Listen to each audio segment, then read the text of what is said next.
Sejam bem-vindos, meus queridos e minhas queridas cursistas, a mais um vídeo do curso de especialização em coordenação pedagógica em sua terceira edição, para lhe ajudar a escrever o seu trabalho de conclusão de curso na modalidade de projeto vivencial. E hoje estou aqui contando com a valorosa contribuição da professora mestre em educação, assessora pedagógica do nosso curso, professora Luzinete Lírio, aqui presente, que vai nos falar um pouco sobre o memorial. Ela vai dar dicas assim importantíssimas, viu? Como você deve escrever seu memorial aí, para poder não ter tanta dificuldade e produzir um texto, tenho certeza, maravilhoso, né? Também vamos ouvir um pouquinho a professora doutora em educação, Rosimeire Baraúna, que vai nos falar um pouco sobre fundamentação teórica. Calma, não precisa nervosismo. A gente está falando de memorial, fala de fundamentação teórica, aí você lembra logo de uns 50 mil livros que tem que ler. Não é essa a questão, é difícil, né? Todo mundo acha que escrever é fácil, até começar a escrever, né? Não, exatamente. Que nos diga, né? A senhora doutora, a senhora mestre, também sou mestre em educação, e para mim não foi fácil. Escrever sempre é um momento de planejamento difícil, concorda? Com certeza, para todo mundo é uma etapa difícil, mas não impossível, né? A gente tem algumas dicas que facilitam o trabalho e são essas dicas que nos ajudam na construção e na superação dos obstáculos que porventura aconteçam nesse trajeto. Mas eu imagino que o professor Luzinete deve ser diferente, né? Pegou o papel, a ideia vem na cabeça e escreve tudo sem dificuldade nenhuma, é assim? Nada disso, tem muitas idas e vindas, né? Então, o exercício da escrita ele é muito interessante, porque assim, isso é até importante que você está trazendo, Miguel, porque a gente não pode deixar para a última hora a escrita do TCC-PV. Ele tem que ser cadenciado, todos os dias escritos um pouquinho, e o seu PPO dando a devolutiva nesse movimento, para que a gente, no final, tenha um trabalho qualificado. A gente não pode achar que a primeira escrita vai ser a definitiva. Não. No processo de escrita de um trabalho acadêmico, principalmente, a gente tem que ter muitas idas e vindas, né? E isso é o que vai fazer com que a gente tenha um trabalho elaborado, um trabalho qualificado, um trabalho que atenda à expectativa acadêmica. Bom, gente, como vocês podem perceber, escrever, pode ser que exista, claro, algumas pessoas que têm uma extrema facilidade, que peguem uma folha de papel em branco e de repente consiga, num momento assim de grande inspiração, escrever um TCC inteiro. É um pouquinho difícil, mas eu acho que pode existir. Vamos deixar uma possibilidade.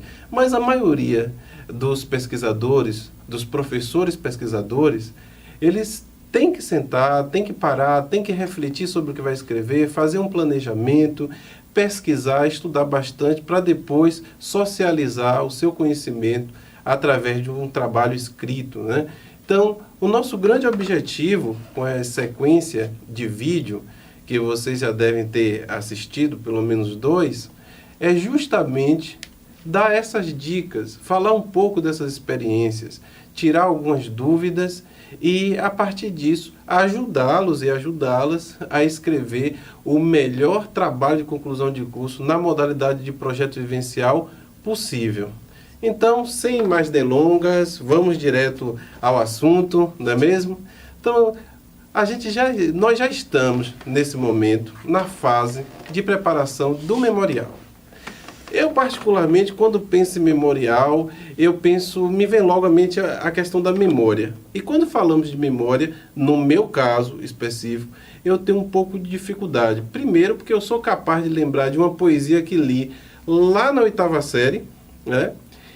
Mas tenho dificuldade. Se você me perguntar o que eu comi ontem, o que eu estava vestindo ontem, eu vou ter um pouquinho de dificuldade. Então, memorial necessariamente não significa relatar o que está guardado na memória, escrever sobre o que está guardado na memória. De alguma forma, memorial pode suscitar esse tipo de coisa, mas se fosse só isso, nós não precisaríamos estar fazendo um vídeo como esse. Então, a primeira pergunta que eu gostaria de fazer, em nome de vocês, claro, para a professora Luzinete é: professora, o que é realmente o memorial? Eu gostaria, Miguel, de convidar todos, né, os cursistas, para escutar um fragmento da música, né, de Cidade Negra Estrada, né, para a gente, a partir daí, começar a dialogar um pouco sobre a questão da construção do seu memorial. Bom, gente, então eu vou responder por vocês. Convite aceito. Vamos ouvir um pouco a música? Vamos lá?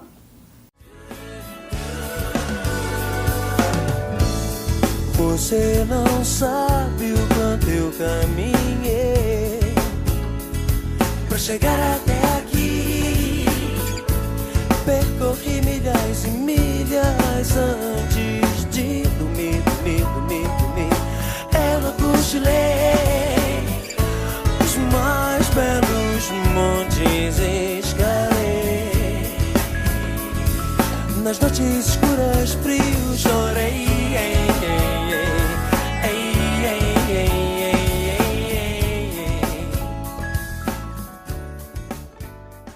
A música A Estrada de Cidade Negra, né, ela tem assim, percorri milhas e milhas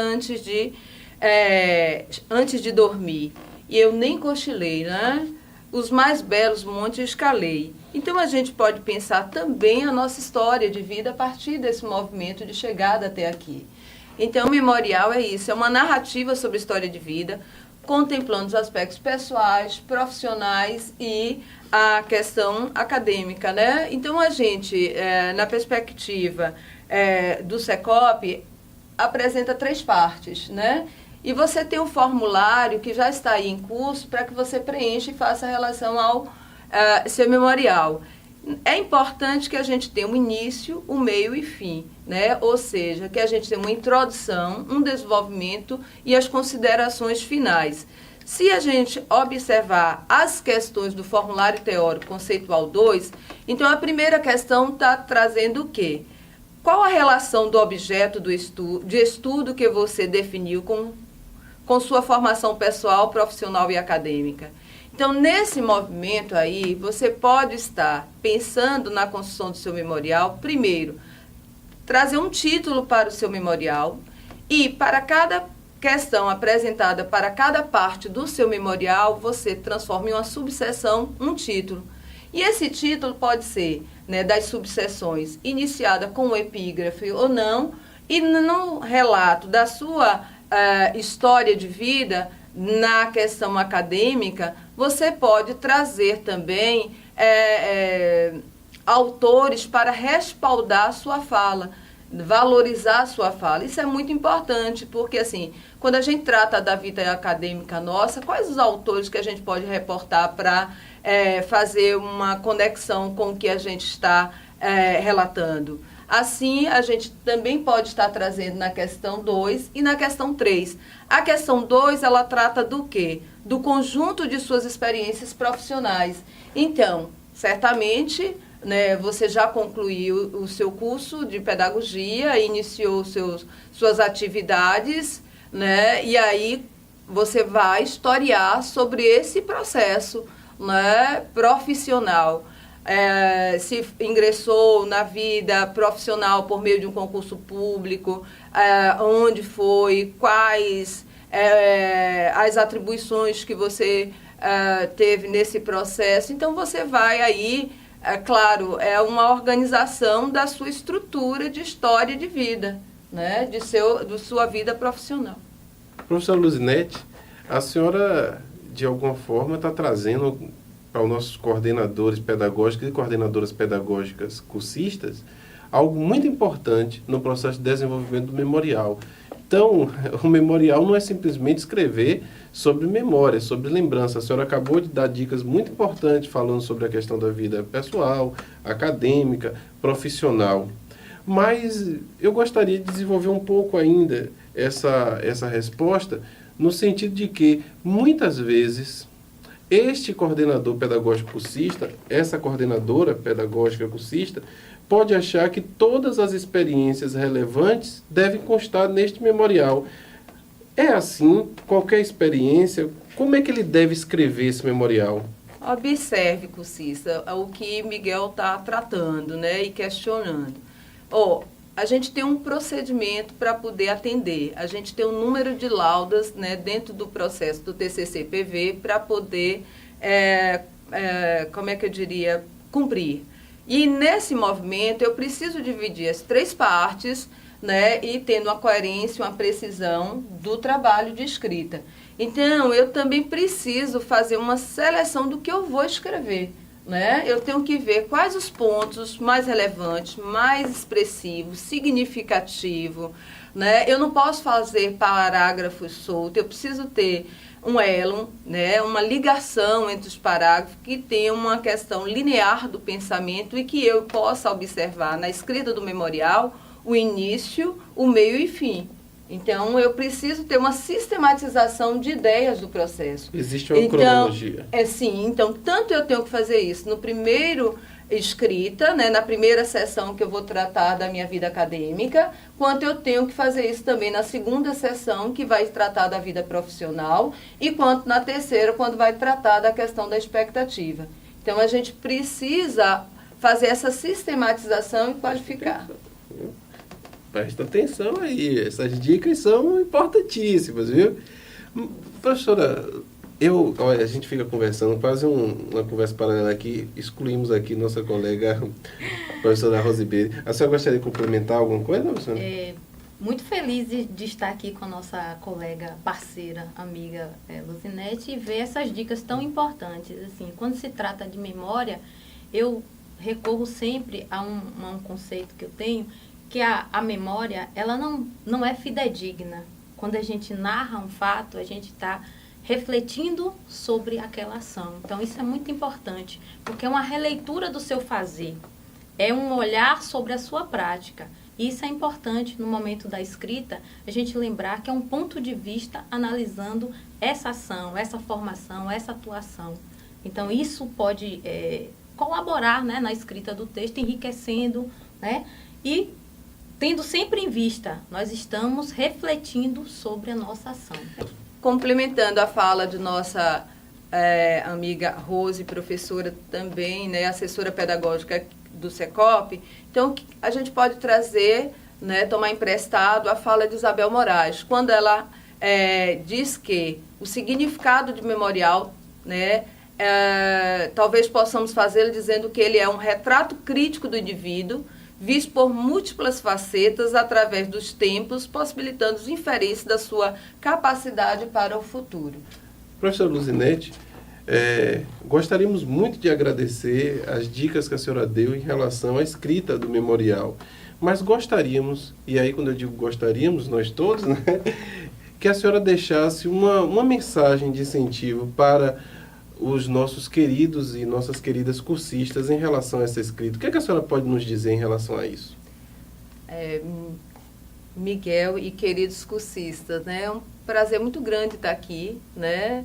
É uma oportunidade, né, ímpar. E assim, a gente tem um contato com as turmas muito na questão do ambiente virtual de aprendizagem. A gente nunca tem uma oportunidade do trabalho, né, presencial. É muito essa questão mesmo da proposta do curso de especialização. Mas, enfim, na questão da construção do memorial, a gente pode fazer uma questão da analogia com o bordado. Então, a gente precisa estar entendendo que a gente tem que estar trabalhando nesse bordado, né, vendo as cores, né, a sincronia, todo esse movimento para ter um efeito significativo da história das nossas vidas. Então, eu gostaria também de trazer para vocês, em relação à questão do bordado, né, uma fala de Magda Soares, onde ela diz que vamos bordando a nossa vida sem conhecer por inteiro o risco. Representamos o nosso papel sem conhecer por inteiro a peça. De vez em quando, voltamos a olhar nosso bordado já feito e sobre eles desvendamos o risco desconhecido ou para as cenas já representadas e lemos o texto, antes ignorado, e é então que se pode escrever, como agora faço a história. O que eu quero também trazer com essa questão da citação de Magda Soares, né, é dizer que, olha como ela faz, de vez em quando a gente tem que olhar o bordado. Vocês observem, né, para cada formulário a gente tem um período para poder fazer a escrita da proposta das questões norteadoras. Então, que a gente não deixe para utilizar o prazo final, o último limite para dar conta disso, mas que a gente faça durante todo um processo essa questão de idas e vindas. É como se a gente fizesse o primeiro bordado, retornasse para olhar, para ver se a gente falta complementar, qual a sincronia da cor ainda que falta para poder dar aquele tom, aquele brilho, aquela beleza. Então, a gente poderia também dizer do embelezamento do que é uma escrita de um memorial. Então, é isso que eu desejo a vocês, que vocês tenham todo o cuidado, toda a dedicação, todo o entusiasmo, todo o querer para a construção de um belo memorial. Muito obrigado, professora Luzinete, pela sua bela mensagem. Mas você que está aí, nem pense em dar pausa nesse vídeo ou sair da frente do computador, tablet, celular, quer seja onde você estiver assistindo, porque não terminou ainda. Nós vamos falar agora sobre fundamentação teórica. Bom, tenho certeza. Eu vou logo assim, um determinismo meu. Tenho certeza que tinha uma porrada de gente preocupada com o memorial. E agora diminuiu um pouco, consideravelmente, essa preocupação, porque agora, além de saber o que é um memorial, vocês tiveram inúmeras dicas de como escrever um bom memorial. Então vamos fazer o mesmo com a fundamentação teórica. A professora Luzinete vai continuar aqui para nos ajudar nessa conversa, né? Quando necessário, inclusive complementando, fazendo alguns questionamentos, se for o caso, professora Luzinete. E eu vou agora conversar um pouquinho com a professora Rosimeire Baraúna, que vai nos falar sobre fundamentação teórica. Vou repetir a pergunta, né? Não é maldade não, mas vou repetir. Vou logo assim, de cara. O que é fundamentação teórica? É o bicho-papão? Não, de jeito nenhum. Antes de responder essa pergunta, eu quero externar aqui minha alegria, né, de estar aqui com os cursistas, né, como a professora Luzinete já externou. Nós temos um contato virtual, mas muito próximo. O Secop, para mim, é uma experiência maravilhosa, porque, apesar de ser a distância, a gente não sente essa distância. Então, é muito bom estar com vocês e espero poder colaborar com esse momento que, para muitos, é o bicho-papão. Mas a gente vai ver que não é, e que vocês vão tirar de letra essa etapa, vão construir um excelente referencial teórico para poder fundamentar os trabalhos de vocês, os TCCs do PV. Bom. Voltando à questão, o que é uma fundamentação teórica? O próprio nome já pressupõe, né? Fundamentar. Fundamentar com base em quê? Com base em todo o trabalho produzido, toda a literatura disponível sobre um determinado tema. Ou seja, a gente vai buscar aquilo que foi produzido por teóricos, por pesquisas, por trabalhos desenvolvidos em teses, dissertações, artigos científicos, e vamos localizar a nossa questão de investigação, o nosso problema nesse universo de literatura, né? Então, fundamental é buscar esses autores, dialogar com eles e nos situar a nossa pesquisa nesse grande universo. Por que eu falo grande universo? Porque, principalmente na área de educação, as pesquisas, desde a década de 90, têm sido muito intensas. Então, a gente tem uma riqueza de material na área de educação muito grande. O que dá para nós duas questões. Uma, que a gente tem uma quantidade razoável de materiais produzidos. Outra, que existe muita coisa que está sendo produzida e que a gente precisa de uma atenção especial. A gente precisa se debruçar sobre essas produções para visualizar qual a sua real contribuição em um trabalho de pesquisa. Então, professora Rosimeire, como a senhora acabou de falar, o universo é muito grande para a gente poder escrever uma boa fundamentação teórica. Eu tenho muitas fontes, eu tenho muitas possibilidades. Com certeza, isso deve trazer alguns riscos, né? Deve existir um conjunto de dificuldades e equívocos em relação à construção de uma boa fundamentação teórica. A senhora poderia falar um pouco sobre isso? Com certeza. Interessante essa pergunta, Miguel. Bom, gente, a gente tinha combinado antes, viu? Não, porque não é muito comum a gente começar falando pelos equívocos, né? A gente geralmente expõe o que é, como deve ser. E eu acredito que a gente trazendo essas questões dos equívocos ajuda mais o cursista no momento da sua produção, da produção do seu texto. Ele vai lembrar daquilo que não deve cometer quando estiver elaborando a sua fundamentação teórica. Bom, eu categorizei esses equívocos em 3. 3 categorias. Então vamos lá. A primeira categoria diz respeito à quantidade. Um dos equívocos quando tratamos de fundamentação teórica é achar que temos que dar conta do estado da arte do tema, certo? Buscar tudo o que foi escrito sobre aquele tema, fazer todo o levantamento. Em parte, isso procede, mas aonde que é pertinente que se faça o estado da arte de um determinado temática? Em um trabalho específico, geralmente em uma dissertação, em uma tese, a gente vai buscar tudo que está sendo produzido. Mas não é o nosso caso aqui num curso de especialização, no SECOP, né? A gente não vai atrás desse estado da arte. Então, fiquem tranquilos que vocês não vão precisar analisar pilhas de livros, ficar na biblioteca o tempo todo. Mas a gente vai precisar ter um cuidado com materiais de qualidade. A gente vai precisar refinar esses materiais para dar o suporte necessário para a nossa pesquisa, para ter uma produção, um objeto bem fundamentado, respaldado, e os resultados dessa pesquisa servirem para a prática desse coordenador pedagógico. Bom, essa é a primeira questão, a quantidade, né?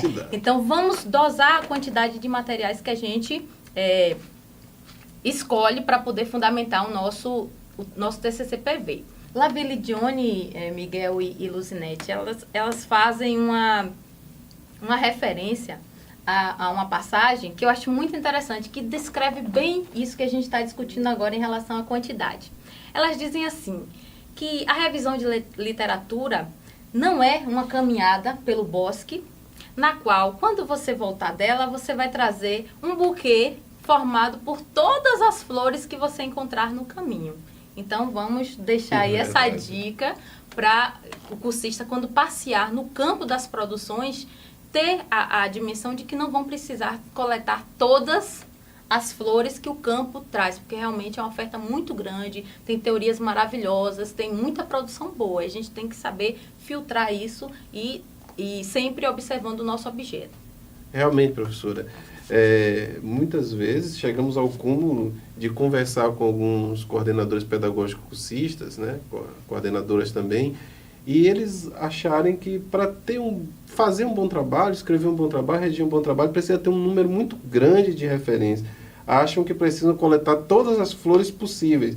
Desde que lê um artigo, falou sobre o objeto dele, ele tem que citar esse tipo de coisa. Então, isso é muito bom. Gente, presta atenção, né? Quantidade não significa qualidade. Então, fala um pouco sobre qualidade. Perfeito. Então, essa é outra categoria em que são cometidos alguns equívocos na definição de um referencial teórico. Um dos equívocos é a não observância da trajetória dos autores que você elege para fundamentar o seu trabalho. Geralmente, vou dar só um exemplo para vocês entenderem como é que isso acontece. Tem um autor que ele se dedicou a vida inteira a um estudo de uma determinada temática, então ele é referência na área, né? Ele é a pessoa que está qualificada para discutir aquele tema. Não quer dizer que as opiniões, os resultados das pesquisas deles sejam incontestáveis, não é isso. Mas eles têm mais propriedade do que quem começou inicialmente a pesquisar sobre a temática e recentemente tem desenvolvido trabalhos nesse sentido. Então, quando a gente for buscar referencial, a gente tem que observar qual é a trajetória desse autor em relação ao meu tema de pesquisa.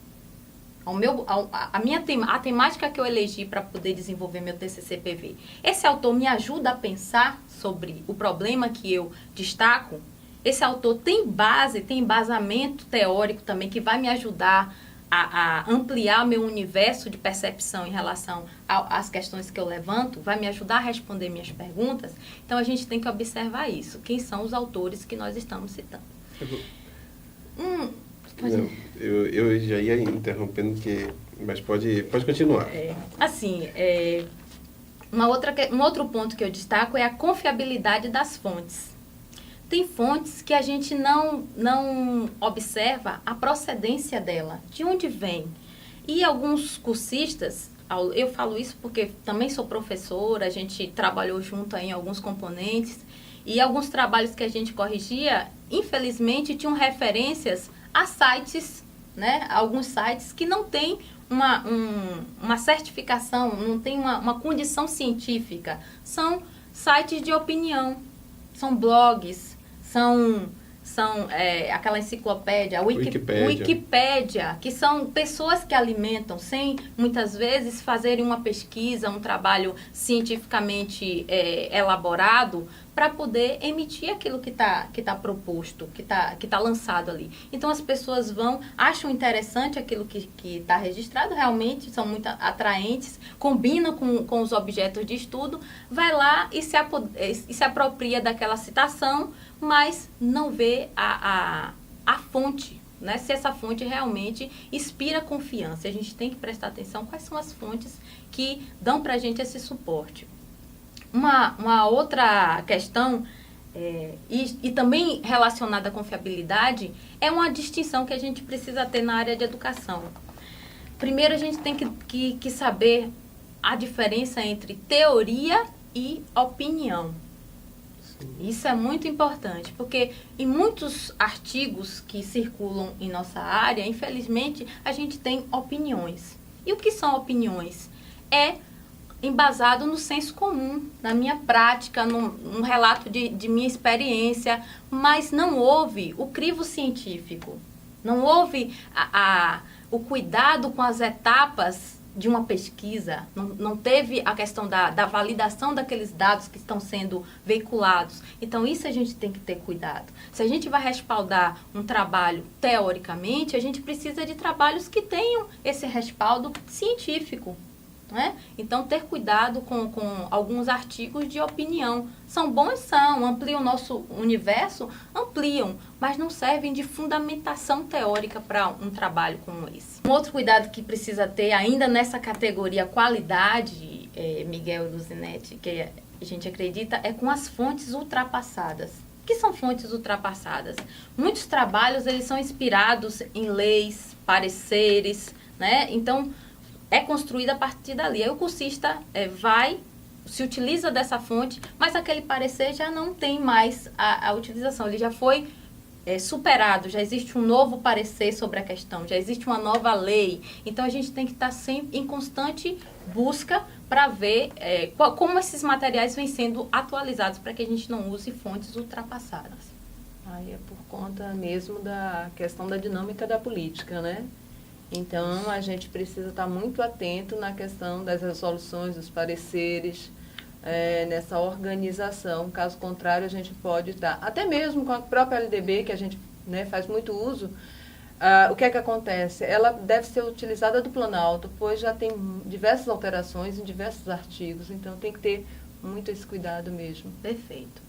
Então, a gente já tratou de quantidade, já viu que não precisa abraçar o mundo, de qualidade, que a gente precisa ter um material confiável, e a gente vai falar da terceira categoria agora, que é a utilização da teoria. Como é que o cursista dialoga com esse material que está sendo disponibilizado aí? Então, isso é uma questão também que apresenta alguns equívocos. Um deles é as citações descontextualizadas.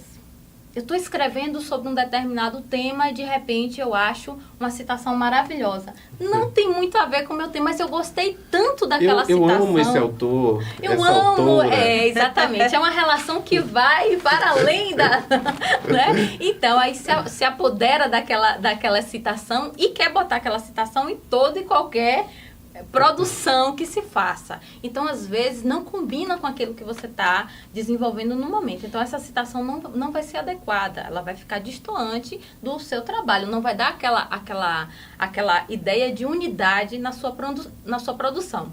Ô, Rose, e tem uma coisa que eu acho assim, que é bem pertinente do que você traz.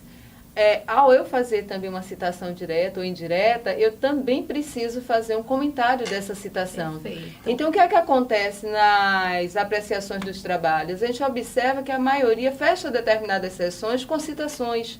E aí a gente não pode, porque eu tenho que trabalhar, né, utilizando a ideia do autor, mas para fechar com as minhas ideias sobre o que eu penso, né, de determinado contexto. Perfeito. Outro equívoco, Lu, é geralmente utilizar citações e introduções. Na introdução do trabalho, você está descrevendo o que é o trabalho. Não é o outro que tem que dizer o que é que significa esse trabalho, é você. Então, citação e introdução, alguns até indicam, mas não é muito adequado, porque é a sua fala em relação àquilo que você produziu.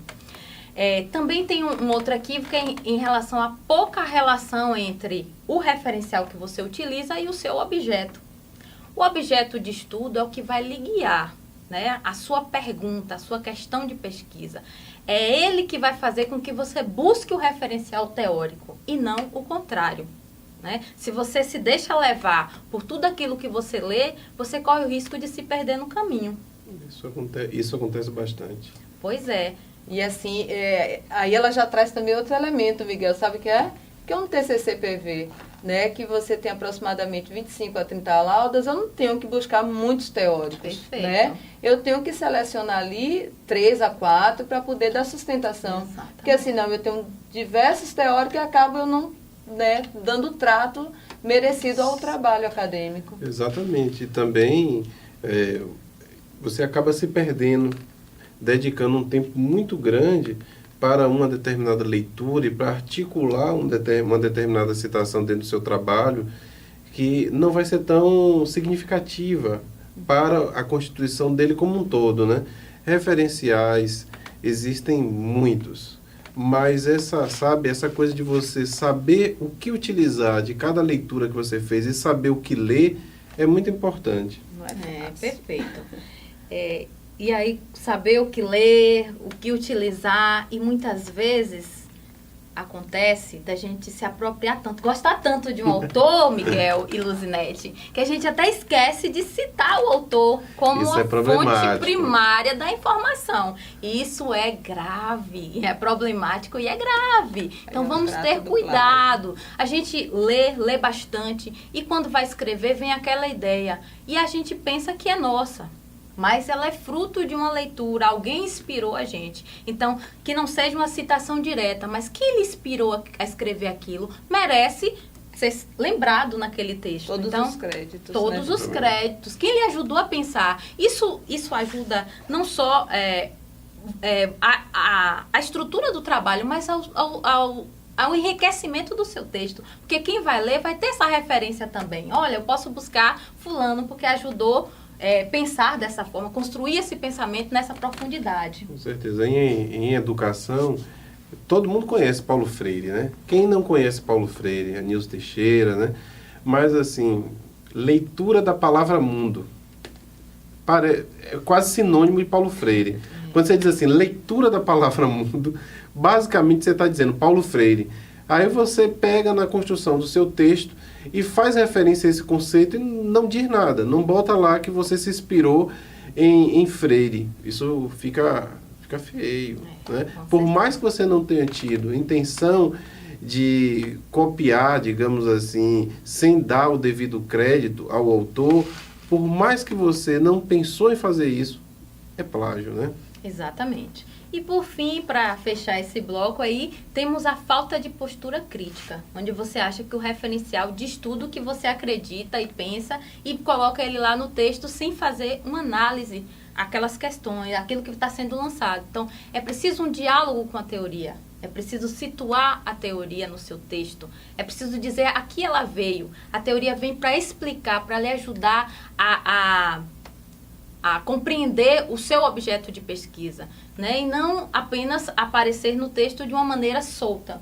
Então, eu posso trazer um teórico que fale de alguma forma, que discorde do que eu estou dizendo no meu trabalho? Com certeza. A produção escrita, ela permite isso. A gente permite esse diálogo, esse confronto de ideias. E é a possibilidade também de você se lançar como teórico, né? De você construir, de dar sua contribuição à ciência. Né? O que você traz de novo? Né? Porque nada é fechado, não existe determinismo em educação. A gente vê isso constantemente. As teorias mudam, as relações mudam, então isso é constante. Então o que a gente precisa é atualizar e avançar na produção do conhecimento. Isso é construção de E é conhecimento. uma grande oportunidade para os cursistas do Secop por conta do projeto Vivencial, né? Exatamente. Eles têm... Agora, professora Rosemary, esta fala sobre a fundamentação teórica, nós falamos bastante sobre questões de dificuldades, alguns equívocos que nascem dessas dificuldades em relação à análise das referências dessas fontes. E quando a senhora falou sobre a questão da confiabilidade, nos veio uma questão bem objetiva. Como saber onde buscar essas referências para construir um bom capítulo de fundamentação teórica? Existe hoje disponível uma grande quantidade de sites, revistas, bancos de teses, dissertações e como não fazer referência ao nosso próprio curso, o Secop. Nós temos aí uma mediateca com textos que foram trabalhados, são conhecidos de vocês já, os textos, porque foram passados nos componentes.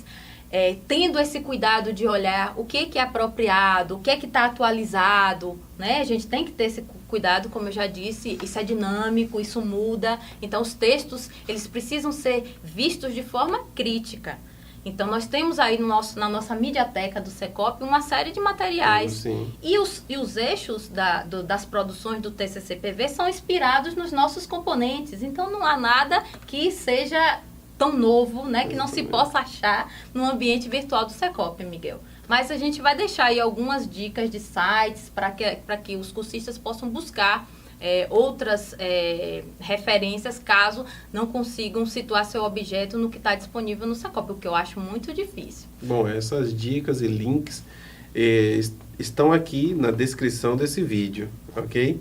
Bom, é muito importante falar sobre dificuldades, falar sobre equívoco, mas eu tenho certeza que você, cursista, que está aí do outro lado assistindo esse vídeo, deve estar pensando, sim, mas como eu faço para superar essas dificuldades? E aí, professora, como é que nós podemos fazer para superar essas dificuldades? Pronto, então vamos começar pelo que impulsiona a pesquisa, que é justamente a sua pergunta, né, o seu problema. Então, temos que elaborar perguntas claras, objetivas e execuíveis. A gente precisa dar uma resposta ao final da elaboração do trabalho. Que resposta você vai apresentar com o seu TCC-PV? Né? A pergunta que você formulou agora, já na fase 2, de elaboração do trabalho, ela está coerente, ela está clara, dialogue com o seu PPO, né? E a revisão de literatura é justamente para isso, para fazer com que você volte à sua pergunta e veja se ela está adequada. Nada é determinismo, como eu disse, a gente tem as idas e vindas, mas é a sua pergunta que orienta os seus passos. Então, sua pergunta que deve orientar toda a elaboração do trabalho. Uma outra questão que a professora Luzinete já explanou um pouco é eleger uma quantidade razoável de literatura para você ir a fundo. Então, no Secop a gente orienta que se tenha até 5 referenciais de peso, né? Não quer dizer que vá se limitar a isso, ou se você achar mais não posso utilizar, pode sim. Agora sim, vamos, menos é mais, né? Não tem aquele ditado, menos é mais. Vamos nos ater a bons referenciais para a gente poder ir a fundo, analisar profundamente aquilo que ele pode contribuir com a nossa pesquisa, para não ficar pulverizado e ficar um trabalho superficial, um trabalho raso, né? Tem uma outra dica, Miguel? Eu falo muito. Não, tá ótimo, continue. Tem uma outra dica, inclusive, que foi trabalhado por nós no componente da escrita acadêmica, que são as resenhas e os fichamentos. Né? Esse tipo esse suporte vai ajudar os cursistas a ter aquela perspectiva crítica em relação ao texto. Então, você resenhar artigos que você lê em relação à sua temática, você fichar esses artigos, colocar já a sua opinião, o que é que você acha, em que é que ele pode lhe ajudar a responder sua pergunta, vai facilitar no momento que você for escrever o seu texto final. Então, isso é muito bom, você voltar lá naquele componente de escrita acadêmica que foi trabalhado, lembram? Então, e ver as técnicas de elaborar resenhas e fichamento. Analisar, como você disse, se a gente pode ir de encontro aos teóricos, as convergências e as divergências. O que a teoria traz de convergente? O que lhe ajuda a consolidar o seu objeto de estudo? Mas o que a teoria também traz de divergente? Às vezes tem uma teoria que diz que a formação continuada tem um determinado conceito, mas você está vendo na prática que esse conceito não atende à sua expectativa. Então, quais são as divergências que a sua realidade está levando você a refletir? Você pode apresentar também nessa produção, nessa construção desse texto. São convergências, mas também são divergências com a teoria, com o que está posto. Rose, é tão interessante ouvir, né? E assim, sempre buscar o autor original da ideia, né? Para a gente não estar citando autores que citam autores, né? Autores, então, perfeito. Isso é interessante, que a gente já faça esse exercício nesse trabalho de TCC/PV, né? Porque é muito comum hoje a gente ver a questão da citação das citações de autores. E aí, eu acho que é algo que precisa ficar bem demarcado nesse processo. Para fechar esse bloco de dicas, a gente traz um pouco de Laville e Dione, quando elas dizem que é necessário você ter o cuidado de explicar, de justificar suas escolhas. Então, escolher uma teoria, você precisa dizer em que ela serve ao seu trabalho, né? Por que você está optando por aquela teoria e não por outra? Né? Por que aquilo é adequado para a sua construção, para aquilo que você está querendo contribuir? Porque depois você vai ter um projeto de intervenção. Né? No final, Você vai ter um projeto de intervenção. Então, é preciso que a teoria dê suporte para que você modifique essa realidade.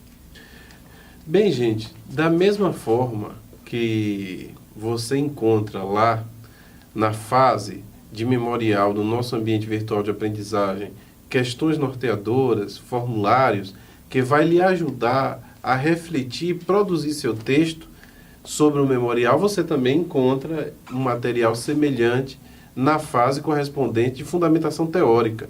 Então lá você vai encontrar várias definições, você vai encontrar um quadro no qual você vai poder fazer registros em relação ao que você leu, o que você gostou, e vai poder aplicar as dicas que foram dadas até agora aqui, tanto pela professora Luzinete como pela professora Rosemeire Baraúna. Mas, tal qual fiz com a professora Luzinete, eu gostaria muito que a senhora deixasse uma mensagem de incentivo para nossos cursistas em relação a essa construção. O que a senhora pode dizer para eles? A palavra é toda sua. Bom, eu gosto muito de uma citação de Mário Quintana que diz assim: livros não mudam o mundo. Quem muda o mundo são pessoas. E os livros mudam as pessoas. Então, a mensagem que eu deixo para vocês é que, através desse referencial teórico que vocês vão construir, essa é uma oportunidade de mudança, né? De mudança de perspectiva, de mudança de olhar sobre a prática. Então, é a possibilidade de transformação que o SECOP está dando para os seus cursistas. Então, aproveitem o máximo da teoria para ampliar os seus horizontes, construir boas propostas fundamentadas e fazer intervenções necessárias à nossa realidade educacional. Bem, gente, o discurso do curso de especialização em coordenação pedagógica, em todas as suas edições, inclusive a terceira, é de que o TCC, o trabalho de conclusão de curso, é uma das fases que deve ser a mais fácil, porque imagine, vamos resgatar um pouco, né? Você vai falar sobre suas vivências, suas experiências, refletir teoricamente, trazer uma discussão teórica em cima dessas reflexões e vai propor uma proposta de intervenção para um problema que você também vivencia no dia a dia, lá na sua atuação enquanto coordenador pedagógico, coordenadora pedagógica. Então, na verdade, nós vamos falar sobre o que acreditamos, o que embasa nosso trabalho enquanto profissional e vamos propor uma ação que acreditamos que pode trazer uma mudança significativa para a realidade que a gente vivencia. Então, no fundo, esse trabalho de conclusão de curso, na modalidade de projeto vivencial, ele deve ser redigido, deve ser escrito de forma bem tranquila. Mas muitas vezes nós passamos a questionar a nossa capacidade, se vamos conseguir escrever, se vamos conseguir dar conta. Aí eu pergunto para vocês, depois de ouvir sobre memorial, será que você acha que não consegue escrever sobre você, sobre suas experiências? Com certeza vai conseguir. Quando começamos a escrever um memorial, pelo menos para mim, o início, organizar o pensamento, como a professora Luzinete trouxe, demanda um tempinho. Você vai pensar o que é que você passou do ponto de vista acadêmico, nas suas experiências, na sua formação, mas depois que você faz esse resgate, começa a escrever, aí vem uma dificuldade, que não foi dita aqui, que é parar de escrever, né? Porque quando você engrena no memorial, né? Você diz, não. Por isso que eu disse que é de até 5 laudas, para que a gente não se empolgue muito. Porque no início é assim, eu estou com a dificuldade de escrever meu memorial, aí depois diz assim, professora, eu já estou em 8 páginas, eu posso escrever mais 2? Quando faz mais 2, olha, eu lembrei de uma coisa importantíssima que aconteceu na minha vida, tem tudo a ver com o meu TCC, eu posso acrescentar, e se você não der um corte, a pessoa escreve, né? Aí, Miguel, desculpa estar lhe interrompendo, mas aí a gente tem que ver as fases, né, e obedecer, e dosar, né, para que tenha um equilíbrio. Para que a gente não dense mais uma e outras não. Exatamente. Então a gente tem que fazer uma coisa que tenha uma equidade aí na questão da produção. Eu tenho certeza que depois de ouvir as dicas sobre memorial, a dificuldade vai ser dar o corte, porque todo mundo vai conseguir escrever bem sobre as suas experiências. Mas não basta num projeto vivencial, num trabalho científico, não se constituiria num trabalho científico se eu apenas trouxesse esse memorial, trouxesse essas experiências, sem o aporte da ciência, sem, sabe, esse aval da comunidade científica, sem trazer esse conjunto de pesquisadores, de estudiosos que já pensaram sobre aquele objeto de estudo e que vão me ajudar muito a refletir sobre novas possibilidades de resolver problemas que eu enfrento já há algum tempo na minha prática enquanto coordenador, enquanto coordenadora, né?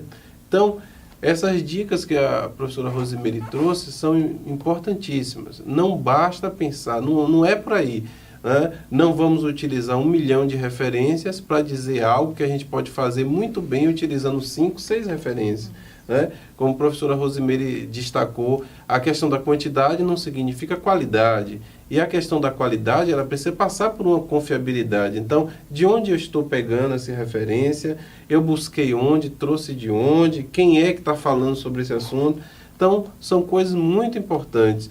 Porque tanto o memorial, que vai resgatar um pouco da sua história acadêmica, sua história profissional, sobre o objeto de estudo que você vai escrever, tanto quanto a fundamentação teórica, que vai trazer essa reflexão científica sobre esse problema, vão servir de base para a construção de uma proposta, que será o nosso próximo vídeo, ok, gente?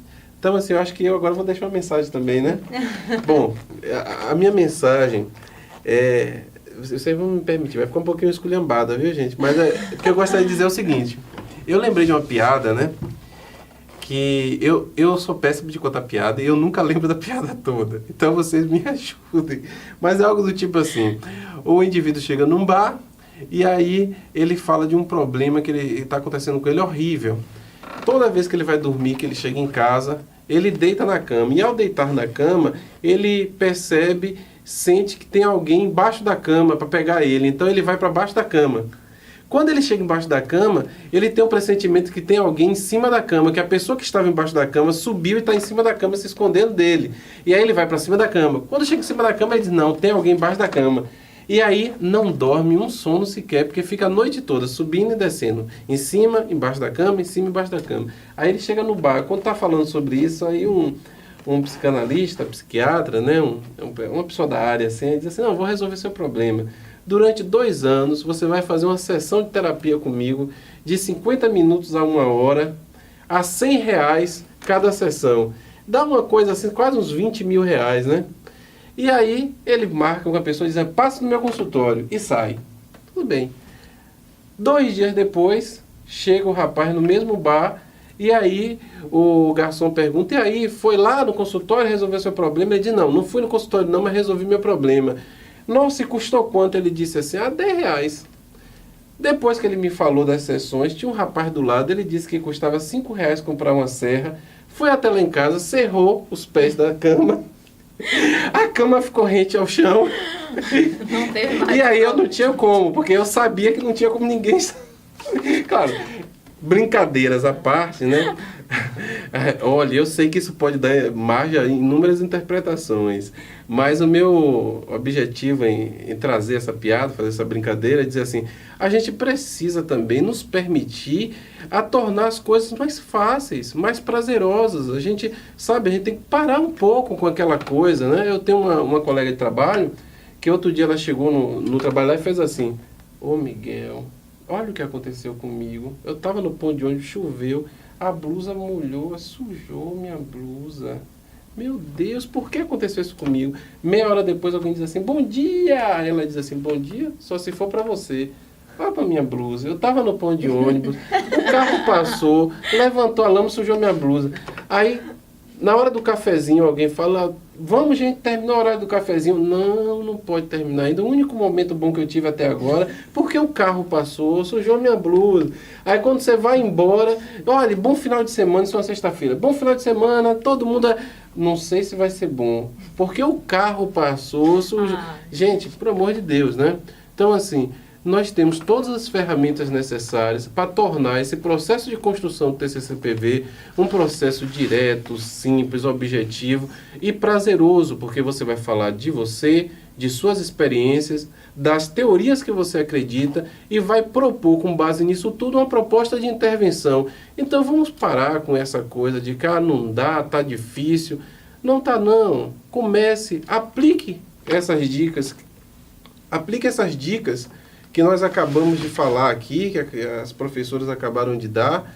Eu tenho certeza que a coisa vai ficar muito melhor e você vai se sentir muito mais seguro, muito mais segura. Então, assim, fica o nosso agradecimento, né?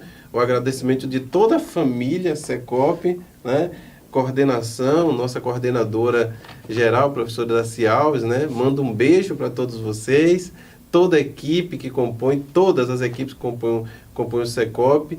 Nós estamos torcendo e fazendo todos os esforços possíveis pelo seu sucesso, viu? Então, um grande abraço e até o próximo vídeo.